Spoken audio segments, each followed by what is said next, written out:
Hi, I'm Snez, personal trainer, healthy lifestyle coach, and your guide to feeling your best. This podcast is a segment from my weekly radio show, Wellbeing Wednesdays, broadcast live on 88.6 Plenty Valley FM. It's all about sharing real, practical tips to help you move more, eat better, and live healthier without the overwhelm. Let's dive in, shall we? Let's talk about fats, because this is one area where people are still genuinely confused. This is what I get. I get lots of questions, or actually, I don't even get a lot of questions about fat. What I find is I get a lot of opinions on what people think is the right fats to be eating, what should be avoided. And a lot of it is still a little bit confused, because for decades we've been told that fat was bad, then suddenly fat was good. Then carbs were bad, then seed oils were the enemy, and that's still a conversation. Then butter was back, and then it wasn't. So it's no wonder that it can be quite hard to know what to cook with, what to eat, or what to trust anymore, especially when it comes to fat. So I find that this information has probably varied the most over time. So today I wanted to just simplify fats properly and move away from the trends and without any extremes, so that you can feel a little bit clearer, but also confident again, because we need to make sure that we are getting fats into our diet. And the thing is that we really need to get, I think, the big picture here is that fats aren't optional. Your body needs fat to function. Fat supports our hormones, our brain, our nervous system. Some nutrients are absorbed and help to be transported throughout the body through fats. Satiety, which is a really interesting thing, which is that feeling of feeling satisfied with food, and even your mood are all impacted by and supported by fat. So if you remove fat completely, the body actually doesn't become healthier. It actually becomes quite stressed, because a lot of those functions cannot continue to occur.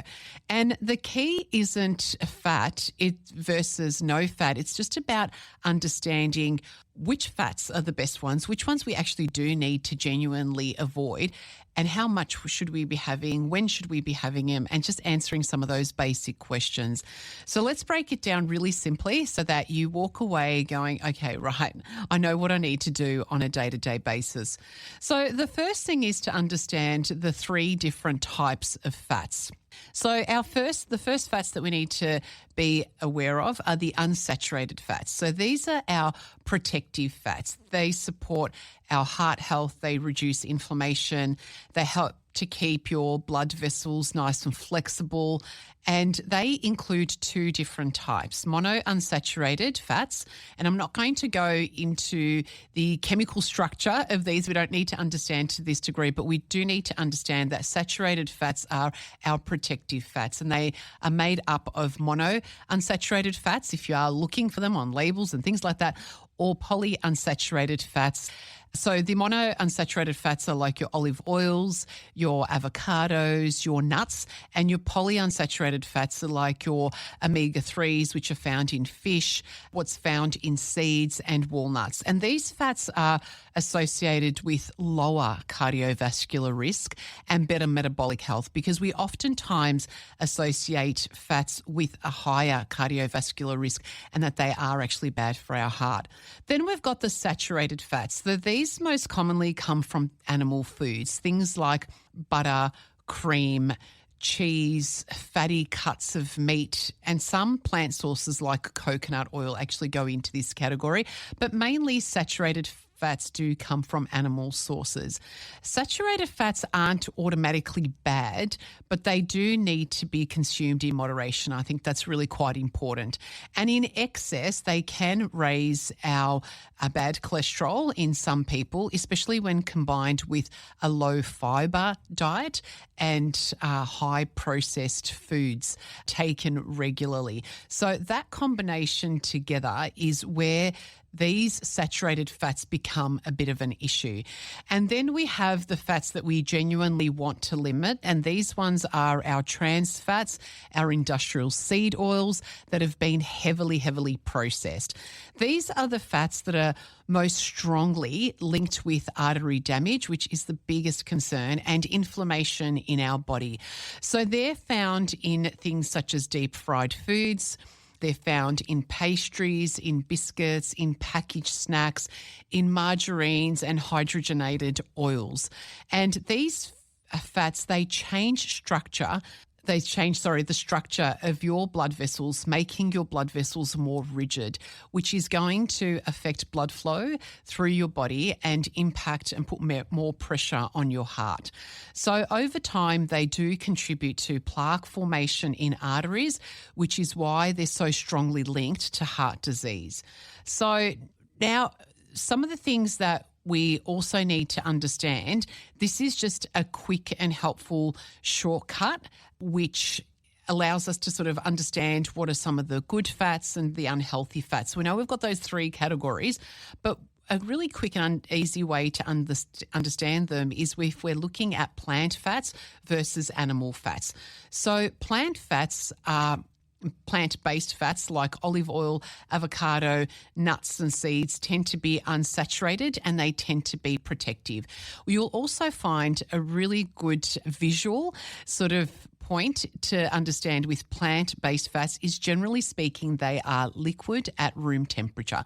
So if you got a piece of paper and placed it on a kitchen bench with some olive oil and you left it there, whether it be a cold day or a warm day, it's going to be still liquid at room temperature.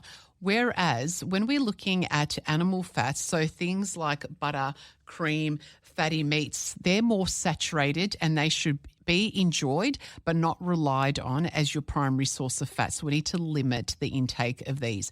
And when we're looking at these fats at room temperature, they do become solid. So when we're thinking about that's the sort of way to determine fats that are quite good for us, which are the liquid fats, as opposed to those that become solid at room temperature. And this is where coconut oil kind of sits between the two of those and can be misunderstood. But this doesn't mean that animal fats and foods are bad. It just means that they're not where we want most of our daily fat to actually come from.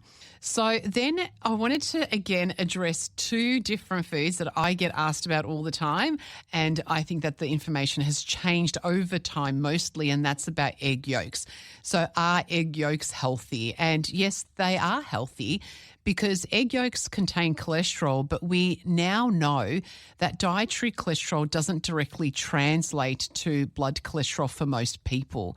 And we also know that egg yolks do also contain choline, fat-soluble vitamins and nutrients that are quite essential for brain and for liver health. So there's a lot of good nutrients that are found in those egg yolks. So we definitely don't want to be throwing them out, and we can consume them in a healthy part of our diet. Now, the full-fat dairy, this is another one that has been discussed for a long time, and many years ago it was go low-fat dairy, low-fat to everything, and in some circumstances this still is a recommendation, but this is more of an individual decision based on any health risks that you may be dealing with at the moment. Some people tolerate dairy fat quite well, but then others don't. And from a health perspective, small amounts of full-fat dairy can absolutely fit into a balanced diet, especially when the rest of the diet is, again, rich in fibre, vegetables and healthy fats. And the issue isn't about a dollop of butter or yogurt. The issue is when saturated fats crowd out fibre in our food, plants and unsaturated fats, and then you're eating more of those dairy-based fats rather than consuming some of the plant-based fibres and nutrients and healthy fats.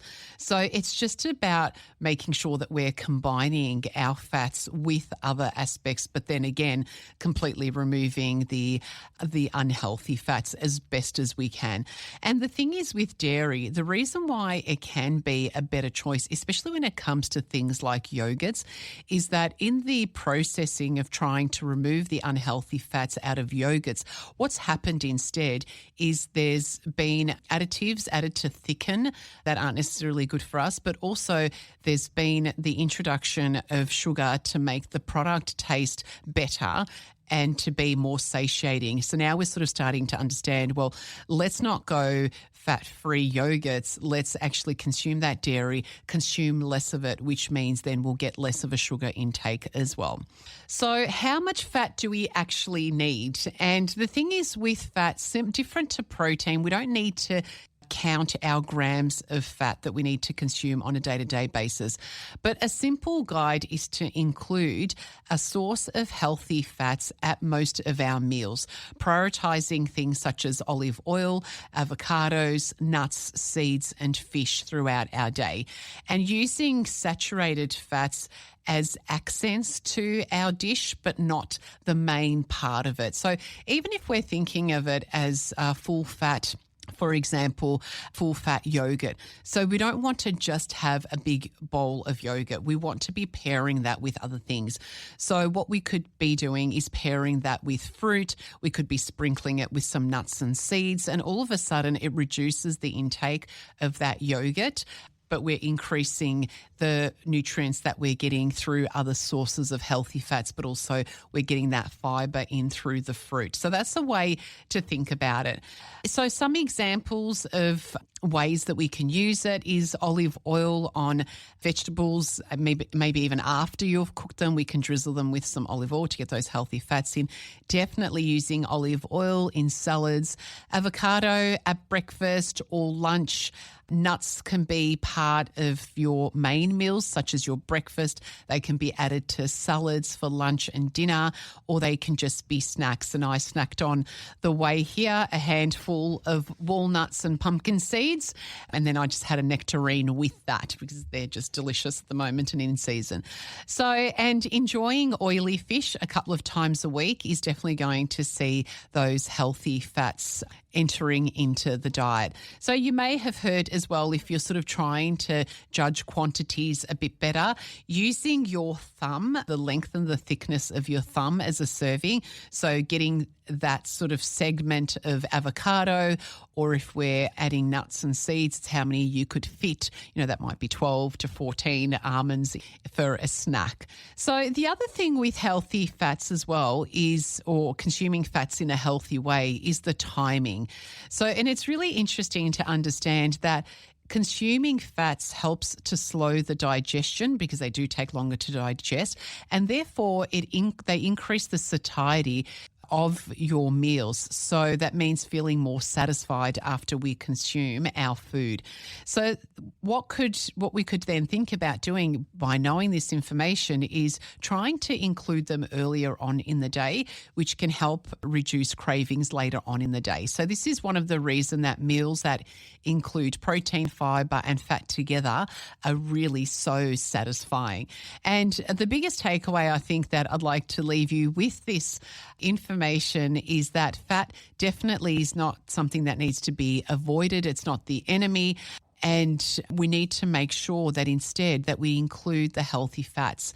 And when you're choosing your fats, choose them intentionally, focusing on the quality, the plant-based, make sure that we're consuming them in balance, consuming them through whole foods, and then they can become actually quite a powerful tool to give you the healthy fats that our body need, but also to allow you to feel fuller for longer and to really contribute to long-term health.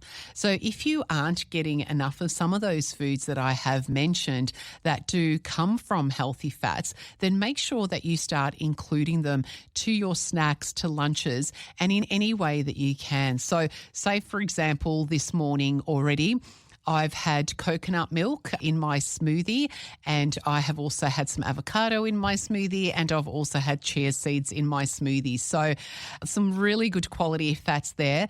I had, as I said, my nuts and my seeds along with my fruit for my snack on the way here. My afternoon snack is going to be a boiled egg. I already have it.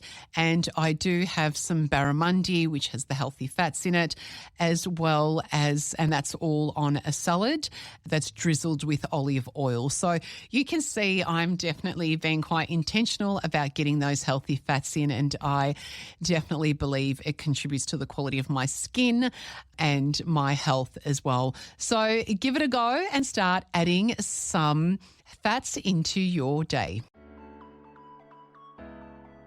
Thanks for joining me on this segment from Wellbeing Wednesdays, as heard live on 88.6 Plenty Valley FM. If you enjoyed this episode, share it with someone who might find it helpful and subscribe so you never miss a show. Want to catch the live broadcast? Well, you can tune in Wednesdays from 12 till 2 p.m. on 88.6 Plenty Valley FM, or find my info on Wellbeing Wednesdays with Snez, the Facebook group.